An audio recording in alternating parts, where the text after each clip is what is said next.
భర్తను భార్య మావారు అని అంటుంది ఎందుకు? మరి అప్పుడప్పుడు యుద్ధం జరిగేది అతనితోనే కాబట్టి. ఆదివారం కదా అని తన బాసుని లంచ్కి ఇంటికి పిలిచాడు శరత్. బాస్, చాలా బాగుంది, ఎంతైనా అదృష్టవంతుడు పోయ్. శరత్, మా ఆవిడకు ముందు చూపు ఎక్కువ సార్. ఈరోజు చేయాల్సిన పని ముందు రోజే చేస్తుంది. బాస్, వెరీ గుడ్, మంచి అలవాటు. శరత్, వంట కూడా అంతే సార్.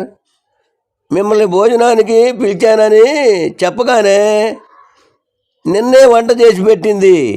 బాస్, నిన్న చేసిందే? మేనేజర్, మిస్టర్ రవి, నువ్వు ఒంట్లో బాగోలేదని 10 రోజులు లీవ్ పెట్టావు. డాక్టర్ సర్టిఫికెట్ ఎందుకు తీసుకురావటం లేదు? రవి, ఆ డాక్టర్ గారిని ఎంతో బతిలాడినా నేను కష్టపడి చదివి సంపాదించుకున్న సర్టిఫికెట్ ఎట్టి పరిస్థితుల్లో నియమను పొమ్మన్నాడు సార్.